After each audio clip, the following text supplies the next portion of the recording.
अस्सलाम वालेकुम व्यूवर्स, मेरे चैनल में एक बार फिर खुशामदीद। व्यूवर्स, आज हम 3 से 4 साल तक की बच्ची की साइड प्लेटेड फ़्रॉक डिज़ाइन बनाने लगे हैं। तो ये देखिए, मैंने 4 फोल्ड जो है वो कपड़ा ले लिया है और इसकी जो लंबाई है वो हमारे पास है 23.5 और इसकी चौड़ाई जो है वो टोटल यहाँ पर 4 फोल्ड करके 8 इंच है और वैसे एक पीस की टोटल जो चौड़ाई है वो हमारे पास 16 इंचेस है।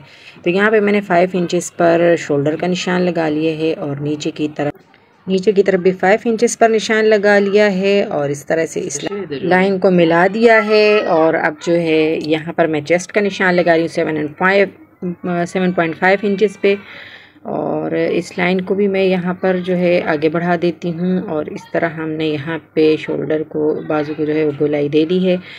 अब हमने नीचे जो है यहाँ पे 10 इंच पे निशान लगाना है। आप चाहें तो 9.5 पे भी लगा सकते हैं और 10 पे भी लगा सकते हैं, आपकी मर्ज़ी है। इस लाइन को मैंने आगे बढ़ा दी है, जो मैंने 10 इंच पे निशान लगाया। अंदर से हम यहाँ पे 3 इंच पे निशान लगा लेंगे।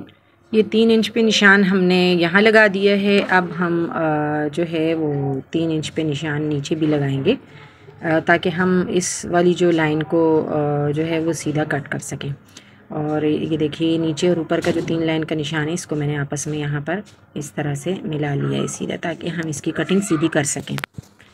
तो 10 इंच पे जो हमने निशान लगाया था वो ही हमारा कमर का निशान है और 6.5 पे हमने कमर का निशान लगा लिया है और इस तरह हमने चेस्ट को इसके बैक के निशान के साथ इस तरह से मिला दिया। अब हम कटिंग कर लेते हैं। यहाँ से हम शोल्डर की कटिंग करके फिर हम साइड की कटिंग करेंगे और 10 इंच वाले निशान तक कटिंग करने के बाद और जो कमर का निशान था वहाँ तक कटिंग की हमने। फिर बाद में हमने 3 इंच पे निशान लगाया था और उसको नीचे सीधा नीचे तक हमने वो निशान जो है वो बढ़ा दिया था, तो उसकी हम कटिंग कर लेंगे इस तरह से। अब ये मैंने 2 पीसेस लिए हैं, ये आपको एक्चुअल में 4 पीसेस लेने हैं। मैं अभी सिर्फ आगे का आपको बता रही हूँ। इसकी 16 इंच की चौड़ाई और लंबाई इसकी 13 इंचेस है। इन दोनों पीसेस को हमने यहाँ पर इस तरह से गैदर डालकर इस तरह से जोड़ना है, ठीक है। चौड़ाई 16 इंच है इसकी और लंबाई जो है वो 13 इंच है। अब हम जो फ्रंट नेक है वो 2 इंच पे उसकी चौड़ाई का निशान और 2.5 इंच पे उसकी गहराई का निशान लगाकर इस तरह हम गोलाई दे देंगे और इन निशानात पे हम यहाँ पे इस तरह कटिंग कर लेंगे।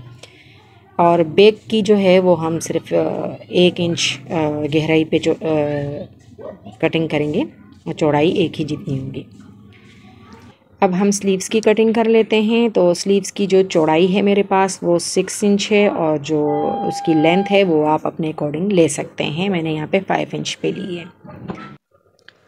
चौड़ाई मैंने इसकी ज़्यादा इसलिए रखी है क्योंकि हमने आगे इसमें जो है वो गेदर्स डाल लेने हैं 3 अदद और बयास टेप लगानी है।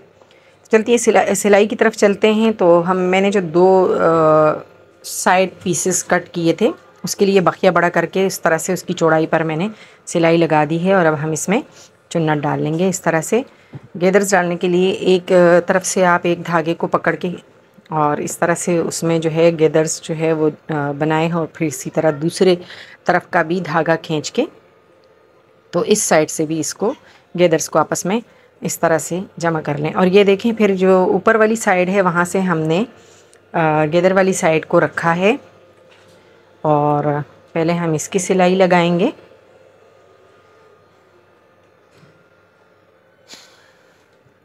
और कॉर्नर पे हमने सेटिंग करनी है कपड़े की कि हमें ये गेदर्स जो है इक्वली इसमें डिवाइड भी करने हैं और यहाँ पे जितना हमने कट लगाया है फ्रंट पीस के अंदर या बैक पीस के अंदर उस के जितना ही हमको इसके अंदर गेदर्स डालने हैं। तो ये देखिए, यहाँ तक इस कॉर्नर तक आने के बाद यहाँ कॉर्नर पे हम छोटा सा कट लगाएंगे। कट लगाने का हमें फ़ायदा ये होता है कि हम जब इसको मोड़ के नीचे लंबाई वाली साइड पे जोड़ेंगे तो ये बहुत अच्छे से जुड़ जाता है। कॉर्नर पे मैं यहाँ पे कट लगा देती हूँ और ये देखिए इस तरह से अभी आराम से मुड़ने में भी आसानी रहती है और नीचे तक हम अपनी सिलाई को इस तरह से कंप्लीट कर लेंगे। सेम इसी तरह का आपने पीस जो है वो आगे के भी फ्रंट पीस में 2 लगाने हैं और बैक पीस में भी 2 इसी तरह के लगेंगे।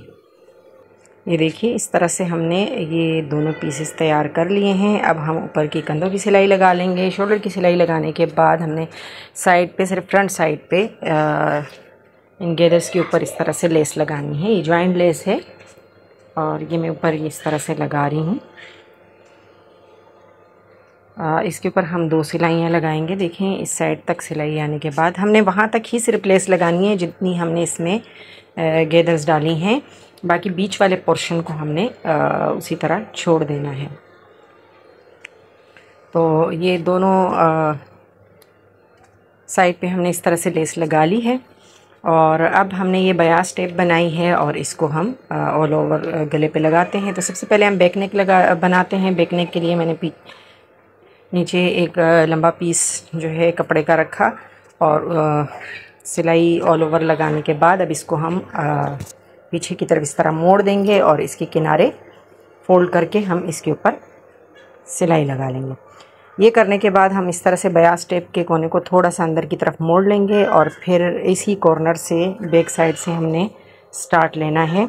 और बयास टेप को यहाँ पर मैं डबल ही लगा रही हूँ, यानी इसके जो गले का जो पीस है उसको हमने बयास टेप के अंदर इस तरह से इस फोल्डिंग के अंदर रख के सिलाई लगानी है। तो बयास टेप के ऊपर और नीचे वाले हिस्से पर इक्वली एक जैसी सिलाई जो है वो लग जाएगी। ये एक ही सिलाई में लग जाती है ये वाली टेप। और अगर आप इस तरह ना लेना चाहें तो तब भी आप एक इसी तरह का आड़ा कपड़ा जो है वो लेके और उसकी पट्टी बना लें और उसको आप लेकिन उल्टी साइड से सिएंगे और सीधी साइड की तरफ मोड़ के फिर दोबारा उसके ऊपर सिलाई लगाएंगे। तो ये दोनों तरीके जो हैं वो बेहतरीन हैं, लेकिन शायद जो नए सीखने वाले हैं उनके लिए ये वाला तरीका थोड़ा सा मुश्किल हो, यानी ज़्यादा सफाई से उनसे ना लगे ये बयास टेप, तो वो फिर वो दूसरा तरीका कर लें। यहाँ से भी हम अंदर की तरफ मोड़ के कॉर्नर्स को अच्छी तरह से फिनिशिंग के साथ बनाएंगे। इसको हमने सिलाई को पक्का कर लिया और ये हमारा जो नेक है बैक और फ्रंट दोनों हमारे पास रेडी हो गए हैं। ये देखिए इस तरह से ये हमारे पास बैक नेक और फ्रंट नेक रेडी हो चुका है। अब हम स्लीव तैयार करेंगे। तो स्लीव्स के लिए हम यहाँ पर भी आप अपने अकॉर्डिंग बयास टेप ले सकते हैं, यानी बच्चे के बाजू के मुताबिक। तो मैंने यहाँ पर ले लिया है और अब मैं इसको भी इसी तरह जो स्लीव का कपड़ा है उसको बयास टेप की फोल्डिंग के अंदर ही इस तरह रख के और 3 गेदर्स जो हैं वो इसके अंदर मैंने डालने हैं इस तरह से।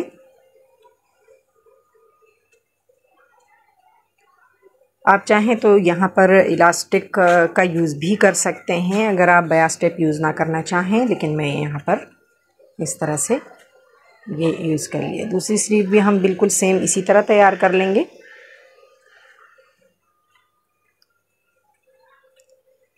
स्लीव्स तैयार करने के बाद हमने शर्ट के साथ स्लीव्स जोड़ लेनी है और फिर हमने इसकी साइड सिलाई करनी है।